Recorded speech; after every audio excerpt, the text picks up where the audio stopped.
오늘 본문인 출애굽기는 구원 사건의 원형이라고 할 수 있습니다. 하나님께서 이스라엘 백성을 구원하신 그 모든 과정은 우리 구원의 모델이 됩니다. 왜냐하면 이스라엘을 구원하신 그 하나님이 동일한 영역과 사랑과 원리로 우리를 구원하고 계시기 때문이죠. 그런 의미에서 출애굽기에 나오는 이 바로는 바로 사탄을 상징하고, 애굽은 세상을, 홍해는 세례를, 그리고 광야는 교회를, 요단강은 죽음을, 그리고 가나안은 천국을 상징한다고 볼 수 있겠습니다. 특별히 사도 바울은 홍해를 건너는 이 사건을 세례와 연관시켜서 설명하고 있습니다. 고린도서 10장 말씀을 한번 같이 봅니다. 형제들아, 나는 너희가 알지 못하기를 원하지 아니하노니 우리 조상들이 다 구름 아래 있고 바다 가운데로 지나며 모세에게 속하여 다 구름과 바다에서 세례를 받고. 홍해를 건넌 그 사건을 세례와 연관시켜서 설명하고 있습니다. 그리고 스데반은 자신의 설교에서 교회를 광야와 같다고 묘사하고 있습니다. 사도행전 7장 말씀 같이 봅니다. 시내 산에서 말하던 그 천사와 우리 조상들과 함께 광야 교회에 있었고 또 살아있는 말씀을 받아 우리에게 주던 자가 이 사람이라.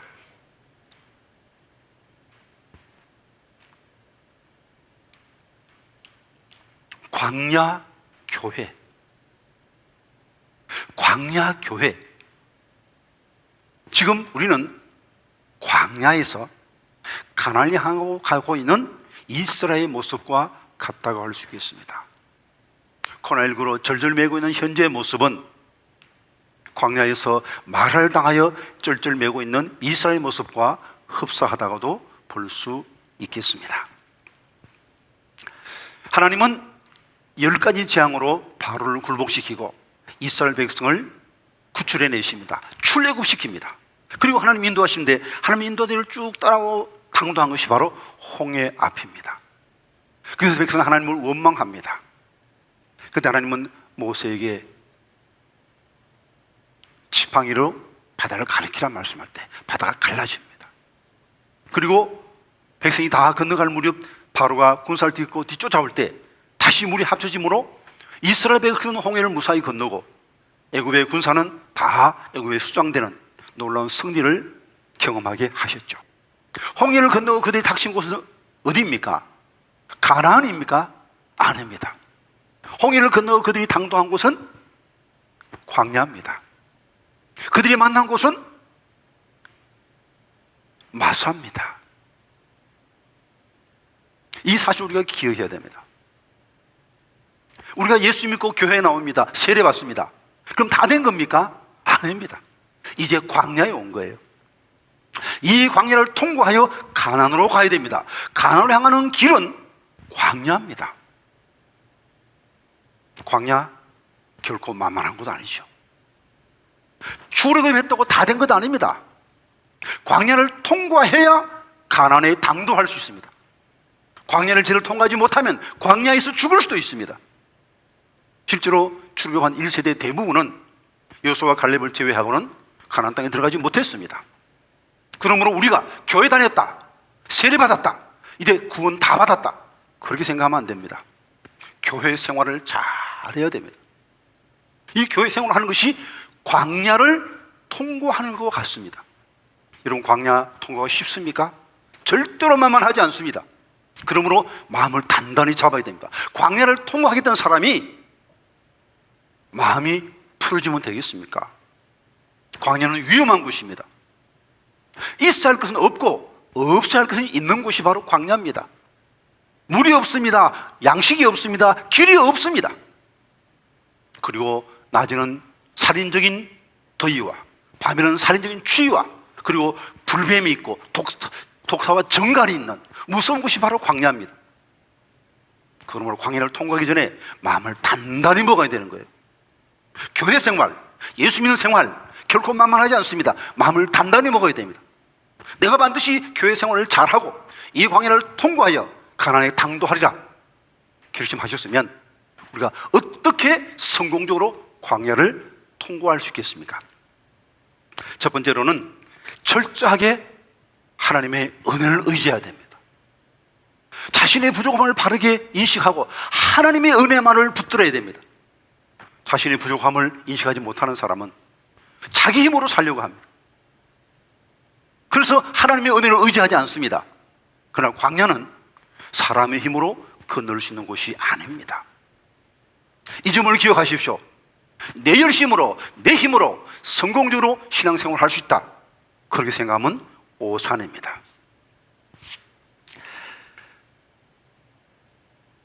22절에서 23절까지 말씀을 같이 한번 읽어봅니다. 모세가 홍해에서 이스라엘을 인도하며 그들이 나와서 수르 광야로 들어가서 거기에서 살 길을 걸었으나 물을 얻지 못하고 마라에 이르렀더니 그 물이 써서 마시지 못하겠으므로 그 이름을 마라라 하였더라.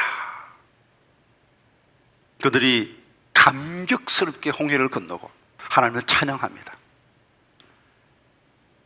그런데 애굽에서 가져온 물이 다 떨어졌습니다. 그래서 그들은 수르 광야에서 물을 찾아 헤매죠. 지도 한번 볼까요? 자세히 잘 안 보입니다만 이 수르 광야에서 한 3일간 물을 찾아서 헤맵니다. 그래서 드디어 물을 찾았습니다. 그런데 물을 마시니까 먹을 수 없는 물입니다. 독이 있는 물입니다. 쓴 물입니다.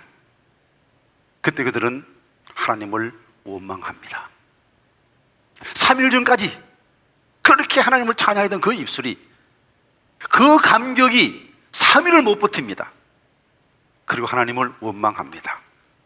차라리 애굽에서 죽을 걸, 애굽이 차라리 나았다, 그렇게 정신없는 말을 하고 있는 겁니다. 마라를 당했을 때 그들의 본 모습이 드러나는 것입니다. 여러분, 만약 그들이 마라를 만나지 않고 그냥 바로 곧장 광야를 성공적으로 통과했다 그러면 자신들이 대단한 믿음이 있는 줄로 착각했을 거예요. 당당하게 홍해를 육지처럼 건넜습니다. 그걸 하나님을 찬양합니다. 굉장한 믿음의 사람 아닙니까? 그러나 실상 그렇지 못했습니다. 그들이 홍해를 만났을 때 그들이 하나님께 홍해를 갈라달라고 기도했습니까? 아닙니다. 홍해를 만날 때 그들은 무슨 일을 했습니까? 출애굽기 14장 말씀 같이 읽어봅니다. 바로가 가까이 올 때 이스라엘 자손이 눈을 들어본 적 애굽 사람들이 자기들 뒤에 이른지라 이스라엘 자손이 심히 두려워하여 여호와께 부르짖고 그들이 또 모세에게 이르되 애굽에 매장지가 없어서 당신이 우리를 이끌어내어 이 광야에서 죽게 하느냐? 어찌하여 당신이 우리를 애굽에서 이끌어내어 우리에게 이같이 하느냐? 우리가 애굽에서 당신에게 이런 말이 이것이 아니냐? 이러기를 우리를 내버려두라. 우리가 애굽 사람을 섬길 것이라 하지 아니하더냐? 애굽 사람을 섬기는 것이 광야에서 죽는 것보다 낫겠노라. 이것이 그들의 실체입니다. 그들은 진정으로 출애굽을 원한 적도 없습니다. 너무 힘들어서 그냥 부르짖었지. 그들의 관심은 당장의 편안함에 있었습니다. 그런데 하나님께서 은혜를 베푸셔서 출애굽시켜 주신 겁니다. 은혜를 베푸셔서 홍해를 건너게 한 겁니다. 그럴 만한 자격, 그럴 만한 믿음이 그들이 있었느냐? 전혀 없었습니다. 그들이 홍해를 건넌 것은, 출애굽한 것은 100% 하나님의 은혜였습니다. 여러분은 어떻게 생각하십니까? 여러분이 예수 믿게 된 것이 몇 퍼센트의 공로가 여러분에게 있다고 생각됩니까? 여러분은 예수 믿고 싶어 해서 예수 믿었습니까? 전도자가 찾아왔을 때 여러분 말씀을 귀 기울여 들었습니까? 아니면 도망쳤습니까? 아마 대부분은 전도받기 싫어서 도망쳤을 겁니다. 근데 하나님께서 기적적으로 은혜 베푸셔서 예수 믿게 해주신 겁니다. 내가 오늘 예수 믿어 교회 왔고 세례받아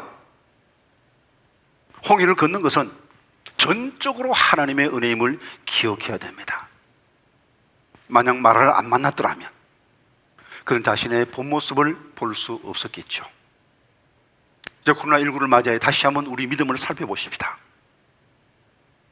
코로나19를 만났음에도 불구하고 감사하며 찬송하며 기쁨으로 천국을 향해 가고 있습니까? 혹 우리 마음속에 불평, 원망이 있지는 않습니까? 지붕이 새면 고쳐야 되는데 언제 지붕이 새는지 알 수 있습니까?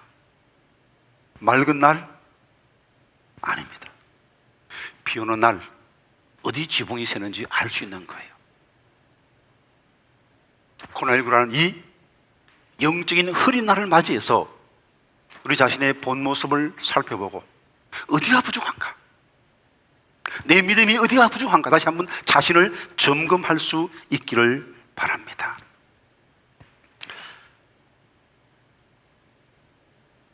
초신자 때는 정말 모든 게 하나님의 은혜입니다. 그렇게 생각하는데 신앙생활 경륜이 조금 쌓이면서 자기가 기도하기 때문에 이런 복을 받고 있다. 내가 열심히 전도하고 열심히 내가 일해서 이 축복을 받고 있다. 그렇게 생각하는 사람들이 있습니다. 소위 말해서 공로주의입니다. 대단히 위험합니다. 성경과 정반대되는 생각입니다. 우리가 누리고 있는 이 모든 복은 전적으로 하나님의 은혜입니다.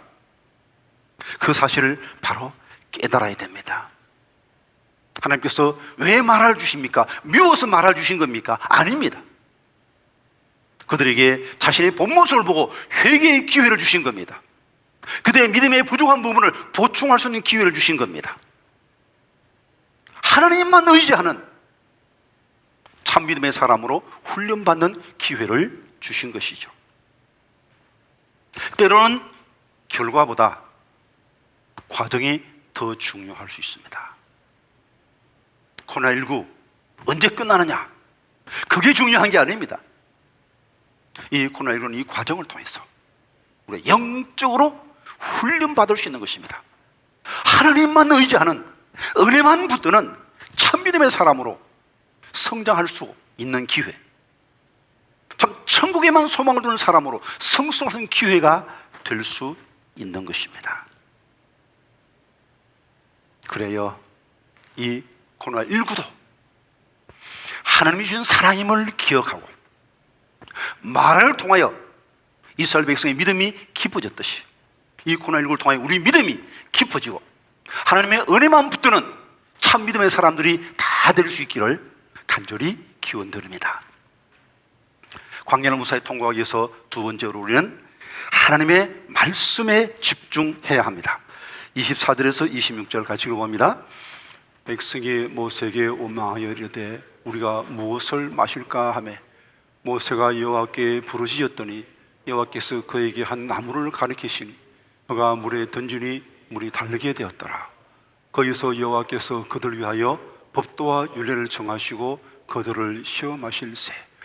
이르시되 너희가 너희 하나님 나 여호와의 말을 들어 순종하고 내가 보기에 의를 행하며 내 계명에 귀를 기울이며 내 모든 규례를 지키면 내가 애굽 사람에게 내린 모든 질병 중 하나도 너희에게 내리지 아니하리니 나는 너희를 치료하는 여호와임이라.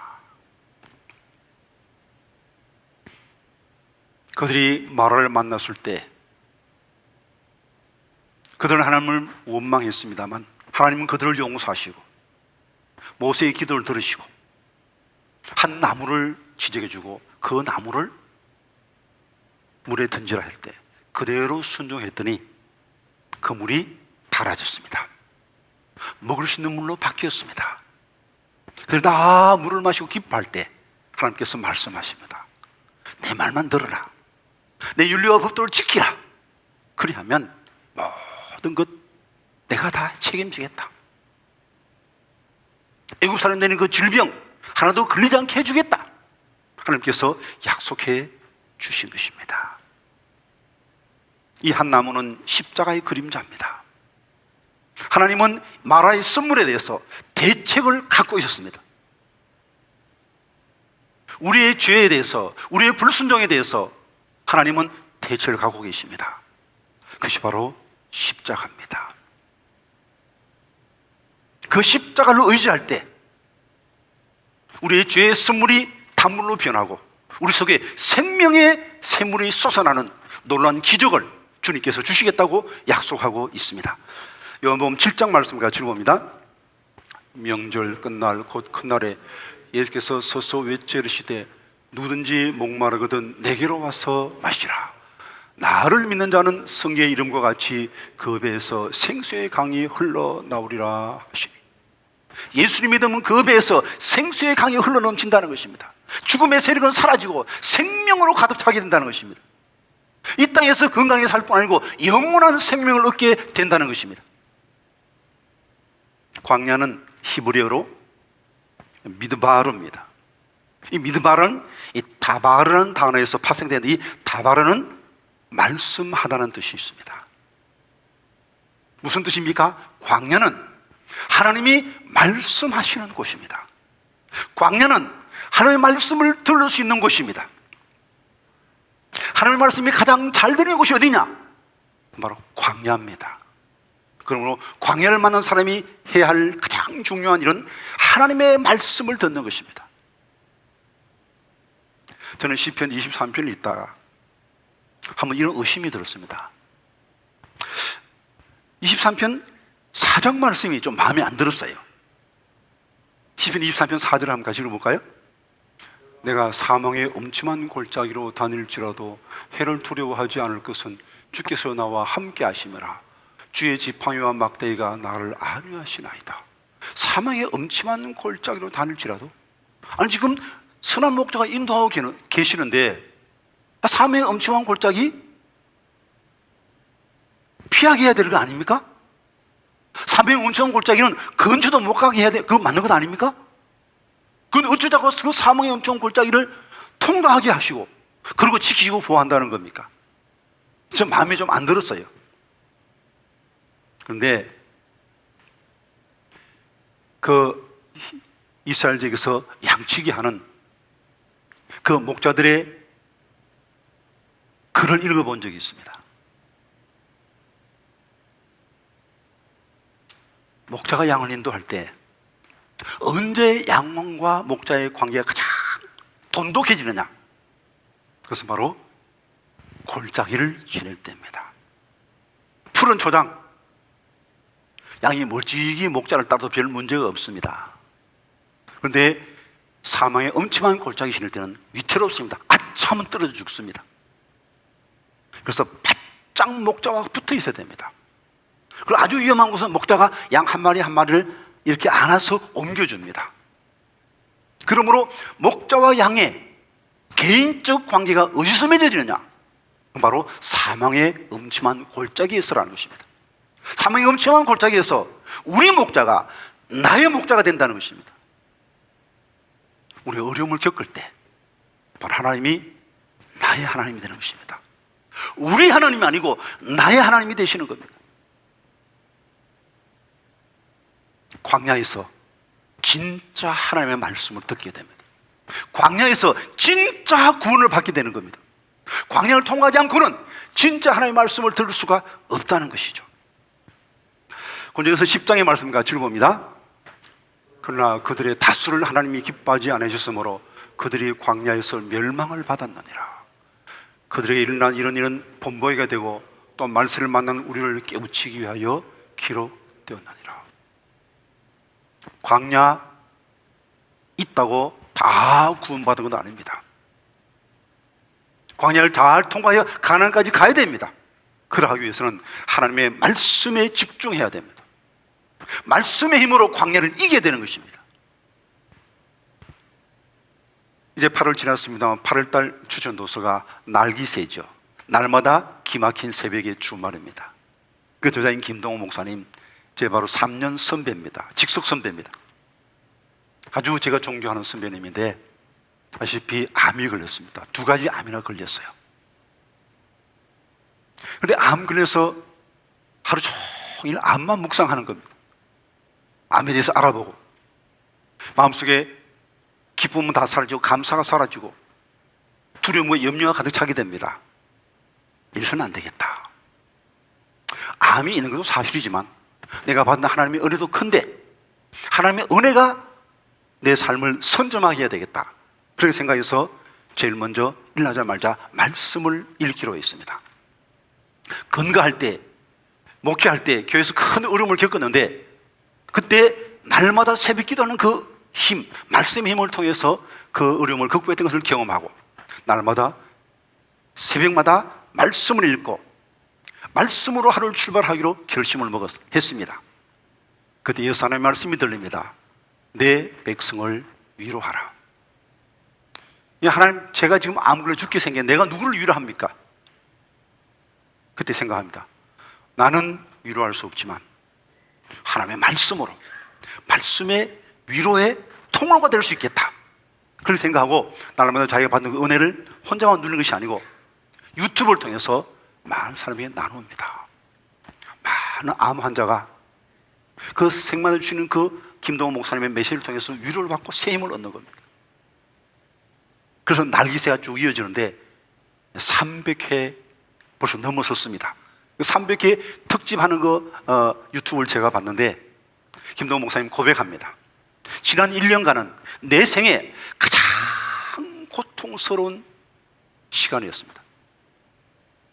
동시에 작년 1년은 제 생에서 가장 행복한 시간이었습니다. 말되지 않는 것 같죠? 가장 고통스러운데 어떻게 가장 행복한 순간이 될 수 있었겠습니까? 고통의 순간에 하나님의 말씀을 들을 수 있었기 때문입니다. 코로나19의 이 힘든 광야, 이 힘든 마라, 바로 하나님의 말씀을 들을 수 있는 기회입니다. 이보다 더 좋은 기회가 없는 거예요. 하나님께서 모든 사람 입에 마스크를 뒤집어 씌웠습니다. 무슨 의미가 있을까요? 이제 너희끼리 하는 말은 좀 줄이라. 그리고 내 말에 귀를 기울이라. 이 코로나19가 하나님의 말씀에 집중하는 기회가 될 수 있기를 바랍니다. 그리고 이제 우리의 궁극적 관심을 길이 아닌 목적지에 두어야 하겠습니다. 27절 말씀 같이 읽어봅니다. 그들이 엘림에 이르니 거기에 물샘 열둘과 정나무 이런 그루가 있는지라. 거기서 그들이 그 물 곁에 장막을 치니라. 말을 통과한 이후에 하나님께 그들에게 엘림을 주었습니다. 엘림은 오아시스입니다. 얼마나 좋았겠습니까? 그래서 물샘 다 세어보고 정나무 다 세어보고 샘물이 12개나 되고 정나무가 70그루가 있는 아름다운 오아시스. 그러나 그는 그게 집을 짓지 않았습니다. 장막을 지었다 그랬습니다. 장막을 요즘 치면 텐트죠. 임시 거처입니다. 잠시 엘림에 이르러 힘을 얻고 또 출발하는 것입니다. 왜? 엘림은 목적지 아니기 때문이다. 그들의 목적지는 가나안입니다. 우리의 목적지도 엘림이 아닙니다. 이 땅에서 건강하게 부유하게 성공하는 것, 이것이 우리의 목적이 아닙니다. 우리의 목적은 천국 가는 것입니다. 그러므로 마라든 엘림이든 크게 보면 별로 다를 바 없어요. 결국은 가나안을 향하는 여정일 뿐입니다. 그러므로 마라를 통과하면서 기뻐하며 감사하며 찬양할 수 있습니다. 왜? 천국 가는 길이니까. 엘림에도 마음을 뺏기지 않습니다. 엘림에 주저앉지 않습니다. 왜? 우리의 목적지는 천국이니까. 앞으로도 마라도 계속될 것이고 엘림도 있을 것입니다. 그러나 변치 않는 것은 우리는 계속하여 가나안을 향하여 가고 있다는 것입니다. 그리고 마침내 가나안에 당도하여 주님 품에서 영원한 행복과 기쁨과 영광을 누릴 것입니다.